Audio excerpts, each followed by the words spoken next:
Bob and Peg, Rainy Day People, Hey. and it's Thanksgiving Day. So we figured now is the perfect time to talk about some of our holiday Christmas traditions. And They're not all holiday no, ones, they're though. not. There's some birthday ones, different things. So we Yeah. thought we'd just talk about that. And we have we have a ton of traditions, so I'm going to share those with you. Um, we're might give you some ideas. I just want to put this in. I work at World Market occasionally, especially at Christmas time, and I ask customers, "Do you have any traditions?" And it's amazing. People maybe have one, or they talk about just drinking a lot of beer or wine, and that's it. So hopefully this will give you a little bit more. But, And I've been thinking about that. I think probably people have more traditions than they think sometimes. Because some of the things we're going to bring up,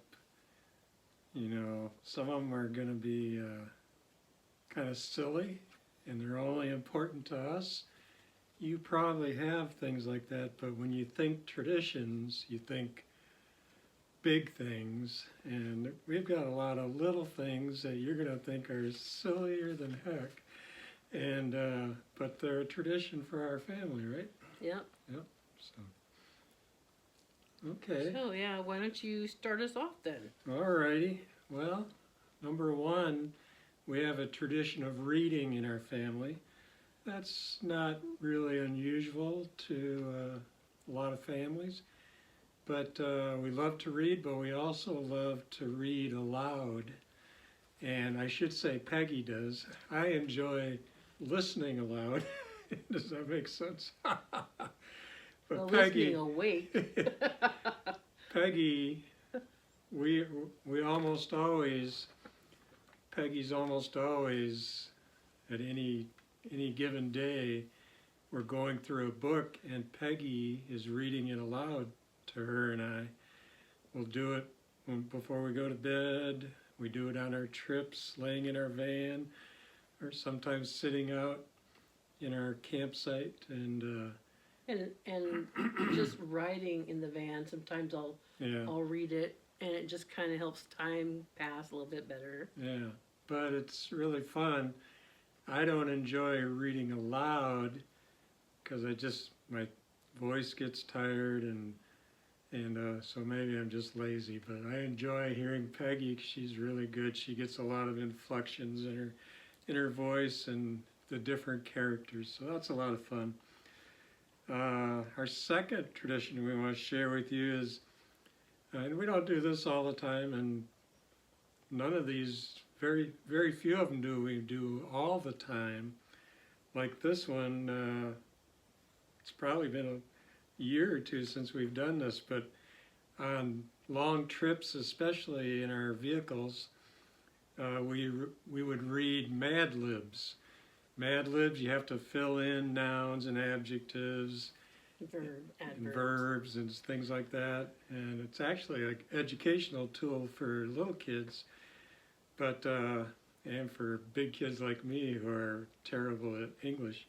But but the stories are hilarious, and you can find them in any bookstore. And we've had tons of fun with that by ourselves and with our daughter Heidi and grandson Lincoln, and he loves grandson. them. Yeah, so Yeah. that's another tradition we have.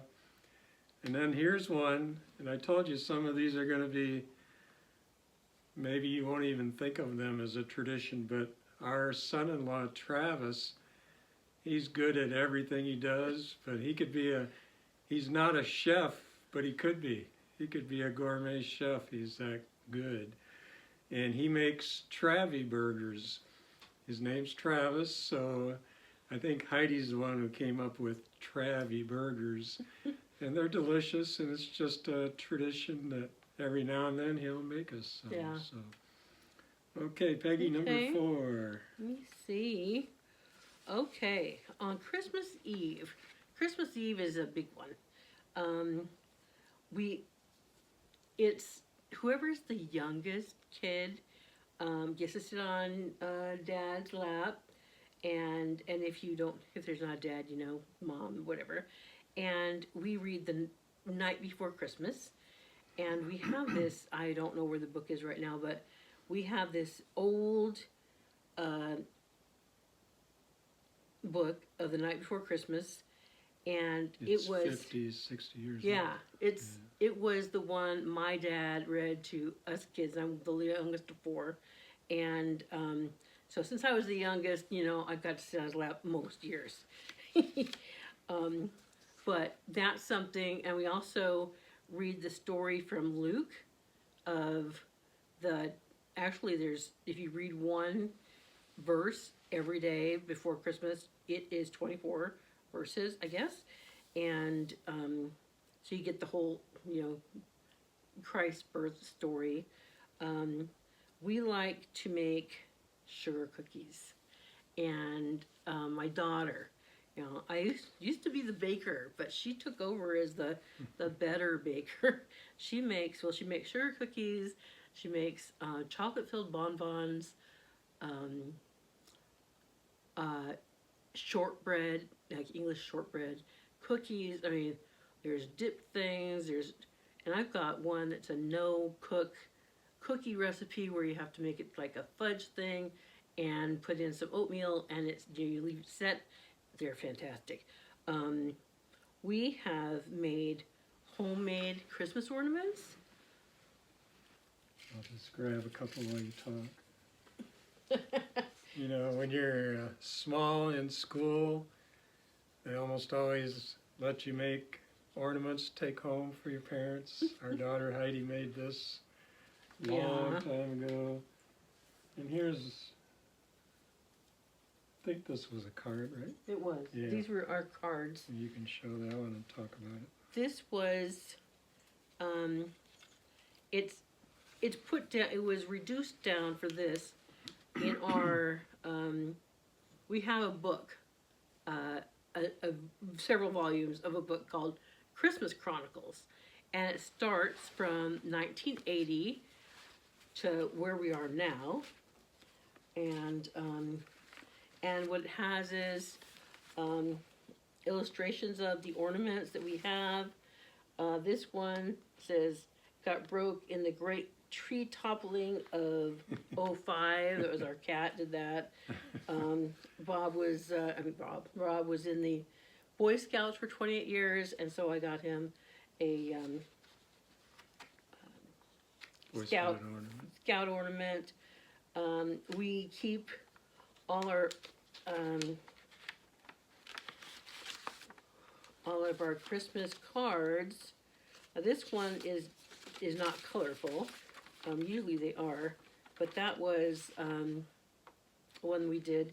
And on the inside, we always try and put something in the card. So this time, I put in It's a newsletter. it was a newsletter. It was kind of Christmas card newsletter, and there's a little token in there that's metal, and I think it's pewter. But my dad always wanted to come up with a pass it on coin, because he would help people on the road, you know, maybe change a tire or do something with the engine or whatever.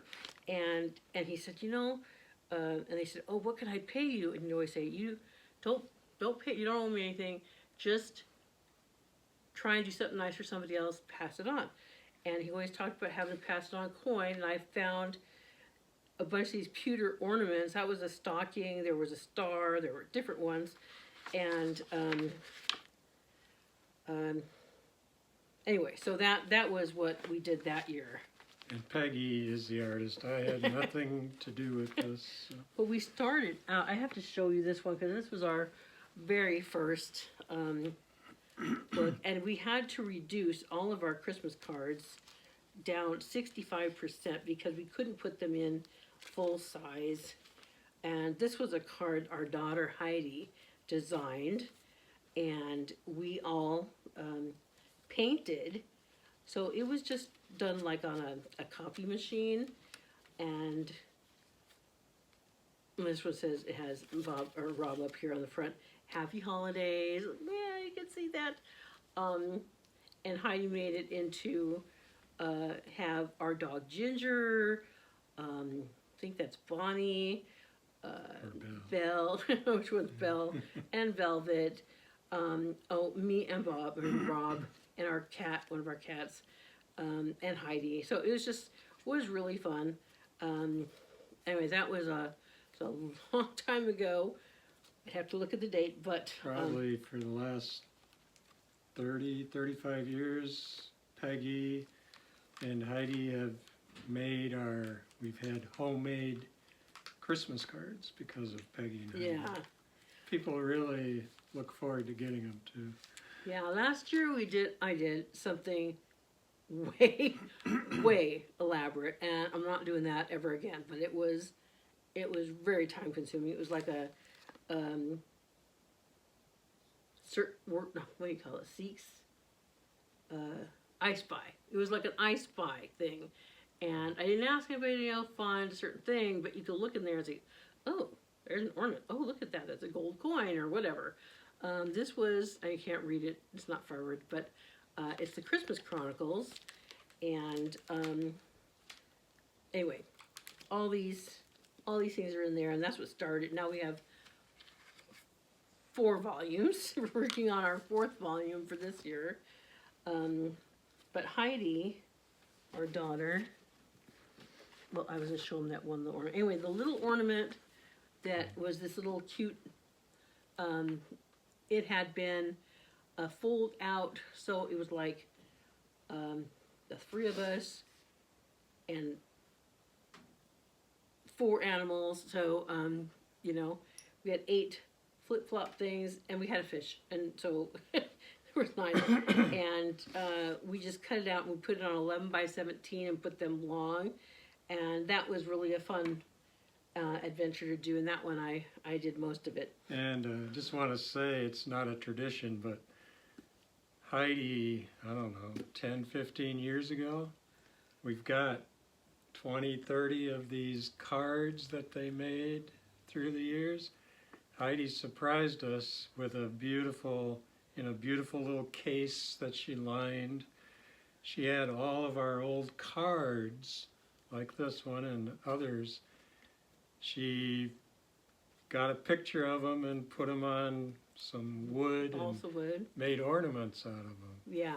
So that was a beautiful gift, and and it came from one of our traditions. So. Yeah, because we get an ornament every year. We have so many ornaments. And right before she sent us that, I said, we don't have room for one more ornament. And she sent us like 30, so it was kind of fun. One of the things we do from when I was really little was singing around the Christmas tree with all the lights on the tree and everything else. All the lights are off in the house. We'd have a fire in the fireplace. I lived in Southern California, so we don't really need it. But, yeah, so that was really fun. And Christmas Eve books, and we talked about the Christmas Chronicles. You didn't talk about the games. Oh, I didn't see the games. I'm sorry. This is a Christmas game, but it'll come up later. I got confused. Okay, I think it's your turn. Yeah, it's my turn. Okay, the Christmas tradition, that was like 4 or 5 things, but we just counted it as one. Number 5, on every February 2nd, or if we're working or something, we do that with every holiday. Everybody does. If you have to work or go visit relatives or something, sometimes you have to adjust when you celebrate. But right around February 2nd, Groundhog Day, we always watch Groundhog Day, the movie. And we just love it. It's hilarious. And we try to have flapjacks that day. You know, we'll try and have pancakes, flapjacks. So that's mentioned in the movie. It's really fun. And it's so much fun. And it's, again, that's something most people, you know, you might do some things like that, but you don't think of that as a tradition. But it's definitely a tradition in our house. Now we can bring this up. Our family has a little tradition of inventing games. Peggy came up with this one. I'll let her describe it here in a second. We've got other ones here. This is another Christmas one, Christmas Clue. And it's called And- the gift giving game. So it's not like you're murdering anybody at Christmas time. The kid gets a present in this room, and that's the mystery. So it's very, very rated G, no killing with the rope in the library. But we have, most of us have come up with a game. Travis and Heidi, because we love the movie Princess Bride so much, they came up with a game. Anybody want a peanut? I think I Yeah. got the title right. And it's very simple. It's got some dice, and they came up with some rules. And even Rob, who has very little creativity, and I didn't steal it. I redid a game that somebody else invented. I came up with a variation on a sitting around a campfire type game, where somebody starts a story, and in some of the games you pick a card, some of them you have little coins, and you have to do what it says or be creative with what it says. And I came up with the idea of using cards, person, places, actions. I can't remember, there's 4 categories. But Peggy and I have been working on that, so but we like coming up with games, and none of them are for sale in the store yet, but we have high hopes someday. But why don't you tell them about this one? Yeah, this was, I forgot. I mean, I did graphics for 25 years, and I'm retired, but I'm getting back on my programs and gonna start doing stuff. But this was just a plain old game board. I don't even know what game was in here, but I called it the Irving Berlin's White Christmas Game. It even says to Heidi from Mom and Dad on there. I'm just going to show what it looks like. I'm not going to tell any of the rules, but It's got these cute little cards with some things to do on the back of them. yeah, there's places to put the White Christmas ones go right there. I mean, right here. Can't even find them. The Sing, Sing, Sing. This one says, readers sing, blue skies shine on me. The blue skies can I see. So it's like from the movie. And those stacks go there. And I have some and I'm making sure this is, I'm not infringing on anything. These are copies of the Jolly Christmas Snowman, and those go there.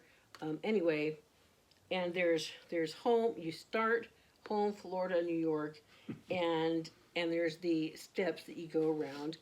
And the only thing, I lined it with kind of a what is it, faux fur or something like that. And this is our game piece. It's flip it to 1 or 2, and I made these. I went to a hobby store, and where they have like train sets and little people, and I found 4. They were Victorian, and so this one is either Betty or Judy, and I had them decorated for their White Christmas show for the general, and had these guys dressed for, Phil and Bob. Oh yeah, Bob and Phil. And so anyway, those are in there. Those are the game pieces, and I had a blast doing it. Oh yeah, a lot of creative games we come up with. Number 7, and again, I have nothing to do with this, but well, I helped make my own costume once. Homemade Halloween costumes. I did help glue some beans and things on my pharaoh, whatever you call his breastplate thing. Yeah. But Peggy has made homemade Halloween costumes for herself, myself, and our daughter Heidi, and we've had a lot of fun with that. Yes, yes, it was, and most of the time we had like $3 to spend, so we'd go to like St. Vincent de Paul or DI Industries in Utah, wherever. And I remember for Heidi, she was a princess, and we went into St. Vinny's and found an old prom dress, and I think she was maybe 6, so I really altered it a lot, and it looked so pretty. And we made the damsel in distress little thing out of poster board and sparkled it up and everything. But Yeah, so that's a lot of fun. Yeah. Number 8, Pig. Singing. In what way do you mean singing? We just sing a lot. We sing a lot, and you and Heidi have performed. Yeah, I grew up playing the guitar, singing, recording a lot of it, and when Heidi got older, she has a gorgeous voice, and so we did some recording together. We have a Christmas CD, and we should be playing that this time of year, and it was so fun. But we'd also be in like theater. We were in Christmas Carol our first year in Michigan for Twin City Players, St. Joseph, Michigan, and we were all involved in the show A Christmas Carol. I got the part of Mrs. Cratchit, and Heidi got, I think she was 8, got the part of one of the Cratchit kids. I can't remember her name, Patina, I don't remember. And then Rob got the part, he was a phantom for in Marley's Christmas Carol. Yeah, and Marley's host of ghosts and everybody. All I did was moan for about 20 seconds. That was my part. So, Yeah, and which they was gave us fine with me. they gave us a little 2x4 brick thing of wood that says "First Family, the Larsons," and Humbug. It was the Humbug Award. Humbug Award. Yeah, and then we got to, it was fun. The whole thing was fun. So one thing we like to do, Heidi and I especially like to write books. I've got a slew of ideas for books, and I did write and publish the book called The Visitors of Pompadour.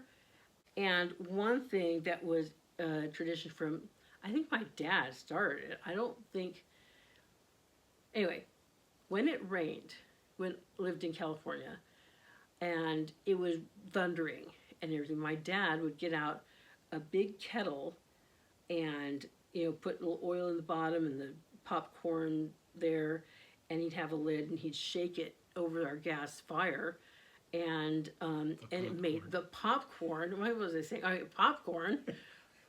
Popcorn weather, we called it. And then my family, our family, rain out there was a big deal. we got rain. We had popcorn, and he made the best popcorn, and he put them in these big supermarket paper bags, those really big strong ones, and it was so fun. And I think he started it because of the thunder, that maybe he could make enough noise doing something else. It might distract us from being scared of the thunder. I don't know, but that was our tradition. It was called it popcorn weather. And we did it with our daughter Heidi, and she does it with her son Lincoln, and she's looking at doing a book or whatever. We have in our family, we started it when Lincoln was, I don't know, 5 maybe, and we sing the song from Lawrence Welk about good night, sleep tight, da, da, da, da, da. Anyway. Good night, sleep tight, and pleasant dreams to you. Here's a wish and a prayer that all your dreams come true. And now till we meet again, adios, au revoir, auf Wiedersehen. Good night. And our grandson Lincoln uses a pencil or something, and he conducts it. He's really good conductor. So That's one. That's one of those silly ones I was Yeah. talking about that I'm sure nobody else in the world does that as a family before they go to bed. I don't know. There's stranger things that I happen. don't know. I think we're the only ones.